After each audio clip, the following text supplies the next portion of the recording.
The following video has been created without the use of AI.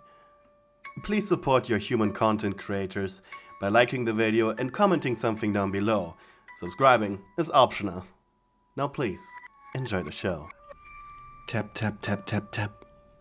Your little feet slowly carried you through the dark facility. A warehouse, made out of concrete, steel, and broken dreams. Well, at least that's what Dandy called it. You just called it creepy, and, well, as you looked at the large glass machine before you, your job, your hands took hold of the crank as you forced the extractor to collect the precious ichor, all going according to the vaguely specified plan. Truth be told, you still didn't know why you were here to begin with. Like all toons, you had started your life thinking you were a character of Dandy's world. The cartoon. You had memories, feelings, the whole package. You just woke up in reality one day. And sadly, it was more dreary than one would expect. You sighed as the machine filled with the black liquid. Looking at your hands, white stubby little things, stubby like all the others. You were a Weaver toon, a background character, no one important. But that didn't mean you didn't admire the more important characters. You wanted to be like them, be with them, be one. You had the appearance of a cartoony anthropomorphic spider. Well, at least your head did. Your body was white and smooth, and you were dressed in a pink dress with a spiderweb pattern that went around the hip. Your head was fuzzy, and you had 4 purple eyes and 2 sharp teeth. In your first cartoon appearance, you had 6 arms, making a total of 8 appendages if your legs were added. You were intended to be a recurring semi-main character who had a total crush on Astro, but your old design was quickly discarded after parents claimed it was too creepy and caused the arachnophobia in their little angels, aka hellspawns, to flare up. And despite your popularity by the actual audience of the show, you were swiftly retconned out of fear of backlash. You're given just 2 arms, and you had never gotten another speaking role in the show again, out of fear. Again you sighed, your attention shifting from your hands to the reality you found yourself in. Right, keep it together. Tap, tap, tap, tap, tap. You continued walking. The warehouse was dark and your steps echoed. So far, you haven't encountered any twisted ones. It almost felt as if the floor was devoid of life itself. Or at least, that's what you thought, until, in the distance, you heard someone shout, "Don't touch me! Help!" Your muscles instantly tensed and you felt a bead of sweat run down your spine. You turned towards the call, running towards it, and ramming through a slightly ajar metal door with your shoulder. And you just barely managed not to tumble. There, before you, the following scene played out. In the corner to your right, another ichor extractor halfway stopped through its process. To your right, a broken window, its glass shards covered in sticky, shiny sludge. This seemed to have been a security office. But right before you, lying on her back, one arm weakly stretched out to keep the thing on top of her from biting her face off, was Shelley, a main character. "Weaver, is that you? Help me, please!" she shouted in pure terror. The twisted, groaning, and throwing up black ichor on her face was none other than Astro. Your body started shaking, and you took a step back, afraid. But he's a main character, like you. Weaver, please! Trying to get over yourself, you closed your eyes, inhaled through your mouth, and just pushed forward. With your eyes still closed, your feet carrying you at a speed you didn't think possible, you slammed into a soft body. Something warm and wet hit your face, and for a moment it felt as if the entire world was standing upside down and still. Your breathing stopped, and a feeling of absolute peace overcame you for but a moment, as your mind was giving you a second of reprieve. When you came back to your senses, your shoulder was still buried in Astro's stomach, his head hanging to the side as ichor poured out of every of his orifices. Shelly by now was gone, of course, and after looking behind yourself, you realized you had flung Astro into a cabinet. You grunted and stood up. Ow! Your right shoulder hurt, and your back was killing you. Everything was just agonizing, but you just barely made it out of there. Until you heard rustling behind you. The Twisted One had awoken, and once his red eye focused in on you, your body froze, a strange feeling overcoming you. As you watched, horrified, he stood up, his forearms spread towards you. You closed your eyes again, turning around, but your body felt heavy, so heavy. Why were you so drowsy all of a sudden? You managed to tear your face off the approaching doom. Biting your lip, you began briskly walking as quickly as your body allowed. You felt so heavy. Had you spent all of your strength and stamina ramming him? You turned your head to look towards the Twisted. He was gaining on you, and your exhaustion made it impossible to outspeed him. If you didn't think, you'd be just an ichor stain on the ground. Damn it, you were going to be eaten or at least maimed or worse, turned into a Twisted One like him by the toon you were attracted to the most. And sure, your attraction came from the fake memories from the show, but you still felt them. They felt real to you. Right now you were in a storage warehouse, shelves as far as you could see in the darkness. They were all stuffed to the brim, and with him right behind you, hiding under a shelf was kind of useless. He'd just reach under there and grab you. Useless unless... A desperate idea came to you, and you made a sudden 90-degree turn. Before throwing yourself onto your stomach, diving towards an opening in the lower shelves that was just big enough that you might fit through it. Desperately, you reached and clamored your arms to crawl forward. Once you were free of the shelf, you rolled on your back. Astro, the twisted version of him, he was too big and too instinct-driven to fully understand what he should be doing now. He reached for the opening with his arm as he pushed against the two heavy crates, keeping him in the other side, but yeah, he was stuck there. This was perfect. And you were just about to run when you noticed something on the other end of the shelves. A blue door reading janitor. A janitor closet. You could hide in there until the Astro would forget about you. And with the Twisted no longer having his eyes on you, your strength returned, immediately breaking out into a mad dash that made your heart pump with pure adrenaline. You slammed against the door like a slab of meat before grabbing the doorknob. From behind you, you could already hear Astro approach, and just as his red glowing eye fell upon you, wham! You slammed the door closed. Grabbing the lock, you pulled it shut.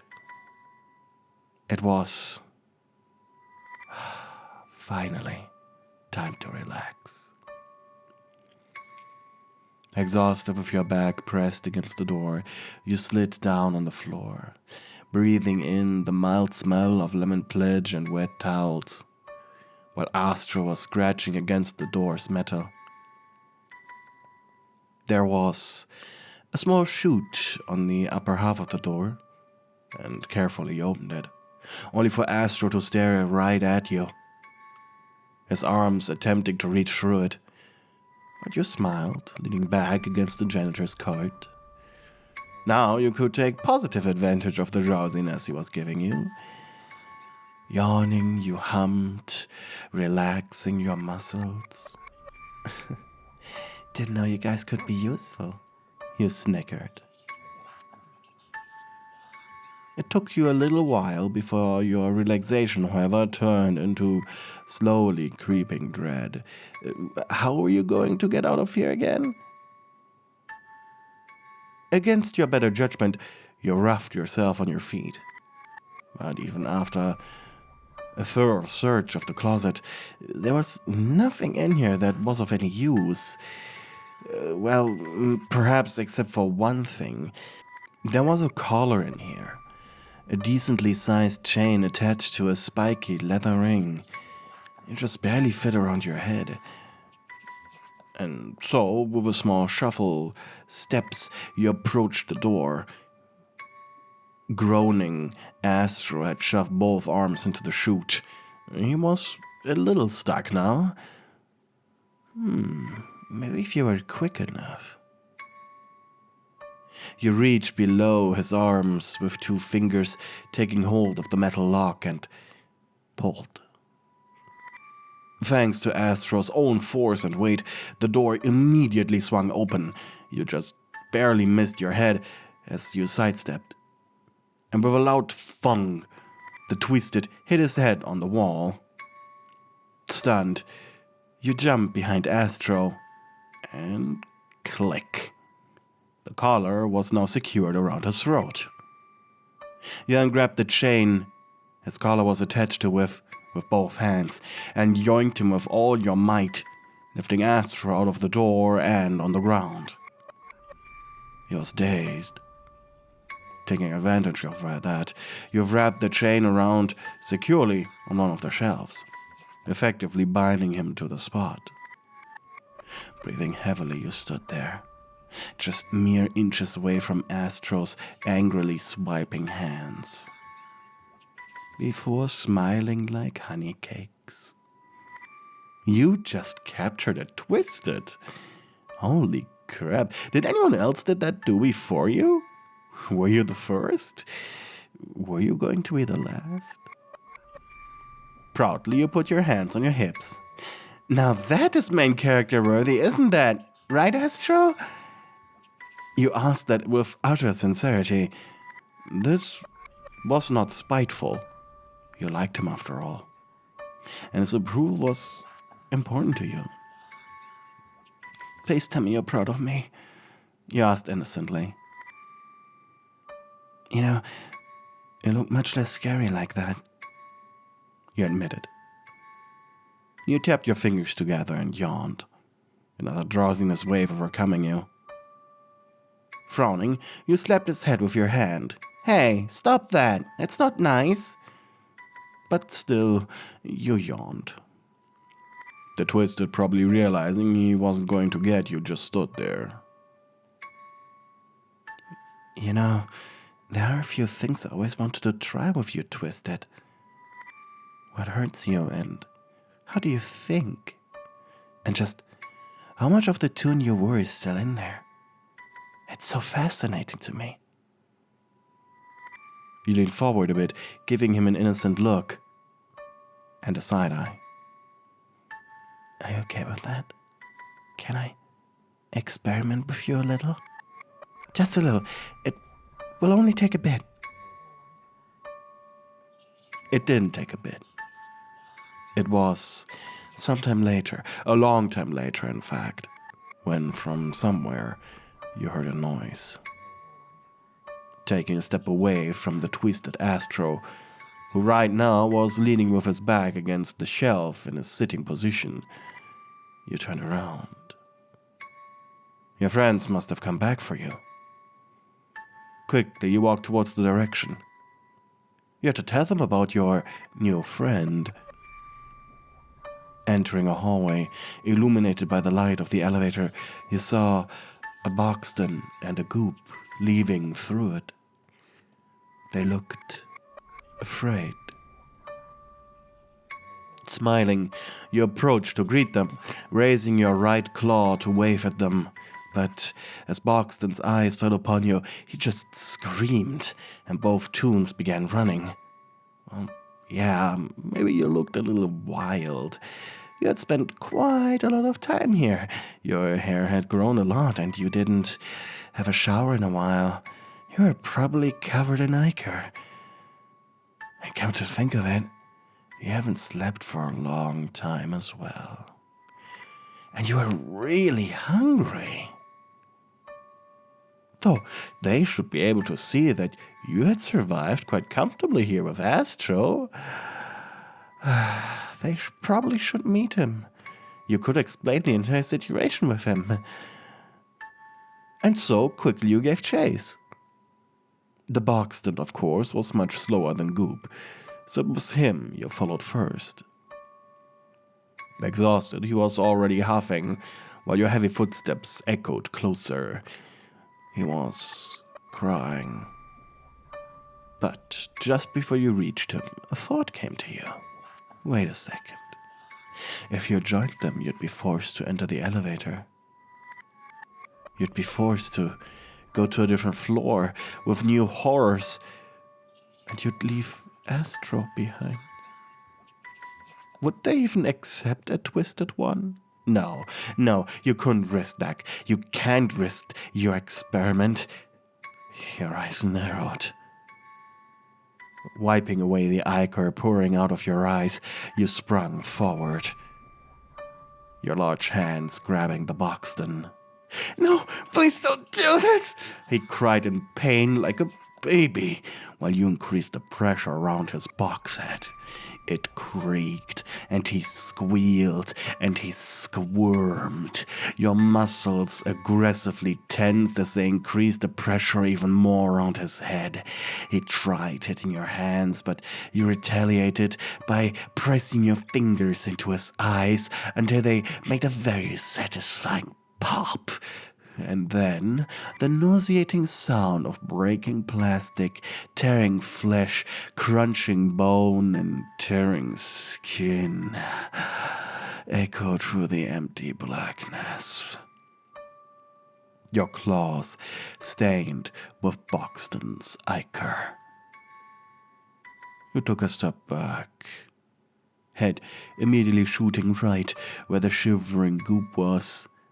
His head placed over his eyes, he tried hiding under a shelf, but he was shaking too much, his little head making a very audible little pat-pat against the wooden box behind him.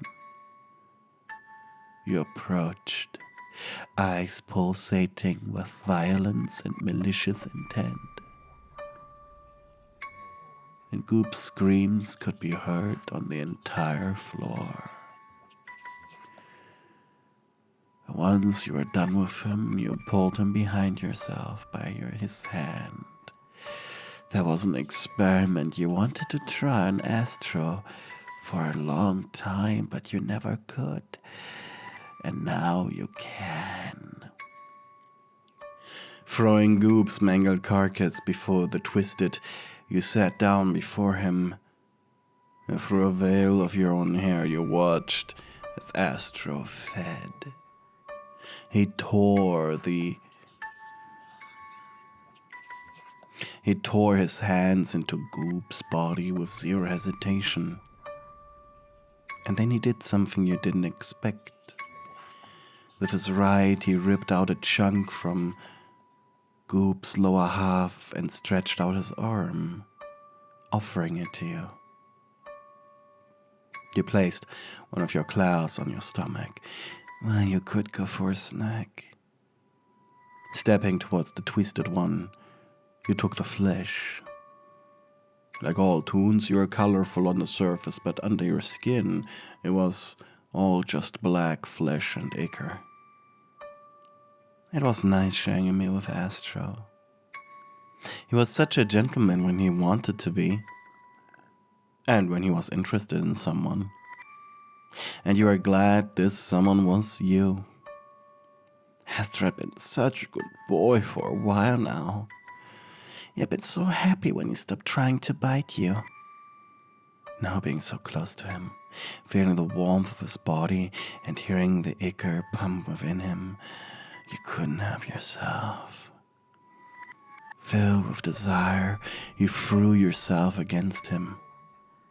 Well, you had stopped chaining him to the shelf around the time he stopped trying to eat your face. He still wore his collar, a clear sign that he was your property. Your lips pressed onto his, hands exploring his body while you could feel all four of his hands digging into your back. You could still taste Goop's meat on his mouth. Twisted thoughts and desires finally accumulated into an explosion of lust. Your heart was pounding, so was his, both of you emanating a smell of blood and sweat. You had biological urges that unleashed in a torrent of violent lovemaking. Your claws tearing away the clothes on his body, slashing his turquoise and black discolored sickly skin, while he did the same to you. Like two animals in heat, your wet, smelly bodies clashed and rubbed against each other, rolling over the floor, leaving behind black residue. Grunts and growls escaping your mouths. Your tongues touched, fought, and bit, pushed, squeezed, teeth scraping over skin, sinking into flesh. The taste of love, blood, and meat mixing together. A knot of ichor and flesh, finally becoming one with him after lusting after Astro for so long was like the greatest drug. One twisted experimentation with your bodies after the other was rewarded with unimaginable pleasure, and you couldn't get enough. You lost count as to how many wounds you had inflicted on one another. Where your bodies started and where his began, completely covered in each other's warm, delicious liquids. Your hearts pumped, exhausted. You slipped off of him. Heavy growls escaping your mouth.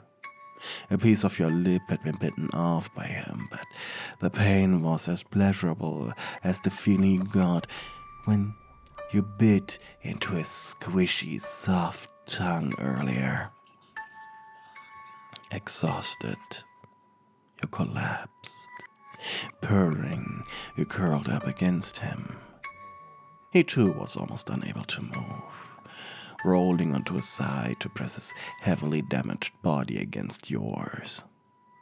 He warmed you, one arm wrapped around your chest as he pulled you tighter against him. Tomorrow the wounds of tonight would have been forgiven, and he couldn't wait to make more. Hey, thank you so much for watching the video until the very end. Prove you have reached this point by writing banana bread down in the comments below. But before we end the video right here, I would like to shout out all of my wonderful channel members, especially my darling stewards. We have Jaws, Melufia, Mexicat, Alison Watkins, Mystic Jade 111, Giovanna Moretti, Twilight Mia, Angry Boxman, Hella, Anonymous Weep, and Nicodemus D. Thank you very much for your generous donations. And here are all my other channel members. I'd just like to remind you that all comments made by channel members will be turned into a music video by the end of the month. So help and add to the lyrics, won't you? Thank you for your support, and thank you for watching. I'm very grateful for you to watching until the very end. Goodbye.